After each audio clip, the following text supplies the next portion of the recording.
Hai hai. Halo sobat. Kali ini kita akan mengungkap misteri tumbal yang tak asing pada masyarakat kita ya. Nah, penasaran dengan ciri-ciri orang yang dijadikan tumbal? Atau kita pernah juga mengalaminya tanpa kita sadari? Ini dia penjelasannya. Ada beberapa ciri-ciri orang jadi korban tumbal yang harus kamu perhatikan. Pasalnya, masih banyak terjadi kasus kematian yang tidak wajar dan penyebab kematiannya pun tidak bisa diketahui secara medis. Kasus kematian tidak wajar bisa saja dikarenakan adanya praktik ilmu hitam.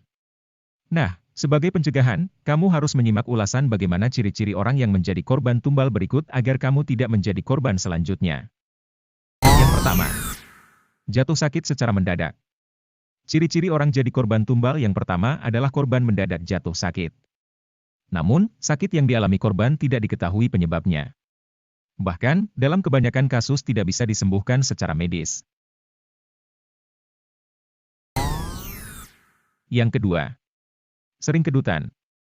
Kedutan memang menjadi hal yang biasa kita rasakan dalam kehidupan sehari-hari. Namun, kamu patut curiga jika kedutan tersebut disertai dengan adanya sesuatu yang bergerak di permukaan kulitmu. Pasalnya, kedutan bisa jadi salah satu ciri-ciri orang jadi korban tumbal. Nomor 3. Tercium aroma yang aneh. Ciri-ciri orang jadi korban tumbal yang paling mudah untuk dideteksi adalah sering mencium aroma wangian yang tidak familiar, seperti kemenyan, melati, bahkan bau busuk. Padahal tidak ada sumber aroma tersebut di sekitarmu. Bisa jadi itu merupakan pertanda bahwa kamu sedang dijadikan sebagai tumbal. Nomor 4. Munculnya binatang-binatang aneh. Kamu perlu waspada jika tiba-tiba rumahmu sering disatroni oleh binatang-binatang yang tidak wajar, seperti kalajengking, ular, dan sejenisnya. Pasalnya, bisa jadi binatang-binatang tersebut memang dikirim untuk mengganggu dan menyakitimu. Nomor 5. Gelisah di malam hari.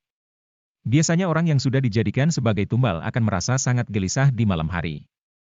Saking parahnya hingga membuat korban menjadi tidak bisa tidur. Selain itu, korban juga akan merasa sering sesak napas tanpa sebab dan tenggorokannya terasa gatal. Nomor 6.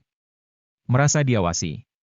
Sebelum 40 hari ritual pengambilan nyawa, biasanya korban tumbal akan merasakan was-was yang luar biasa. Rasanya mereka selalu diikuti oleh sesuatu bahkan di saat mereka sendirian. Hal tersebut dikarenakan adanya jin atau makhluk halus yang selalu mengikuti korban. 7. Sering mendengar bisikan.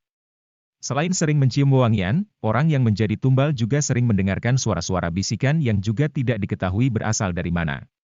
Bisikan-bisikan tersebut biasanya berasal dari jin atau makhluk halus yang memang dikirim untuk mengambil nyawa korban pesugihan. Nomor 8. Merasa tidak nyaman di rumah. Seringkali orang yang sudah diincar menjadi tumbal akan merasa tidak nyaman dengan tempat tinggalnya. Ciri-ciri orang jadi korban tumbal yang satu ini membuat korban lebih sering keluar rumah karena merasa panas dan resah ketika tinggal di dalam rumah. Dan yang terakhir, sering melihat penampakan. Kebanyakan orang ketika melihat penampakan pasti menganggap hal tersebut sebagai halusinasi. Padahal, bisa jadi penampakan tersebut merupakan jin atau makhluk halus yang memang sengaja dikirim untuk mengambil nyawamu. Itulah 9 ciri-ciri orang jadi korban tumbal yang wajib kamu waspadai. Jika kamu atau orang terdekatmu mengalami masalah tersebut, segera hubungi pihak yang ahli mengatasi hal ini. Dan semoga kita semua dijauhkan dari hal-hal yang buruk, tetap waspada dan selalu ingat sama Tuhan. Terima kasih. Dan jangan lupa untuk terus dukung kami ya, cukup tekan subscribe dan bunyikan loncengnya, agar kami bisa terus memberikan informasi misteri dan angker pada kalian semua.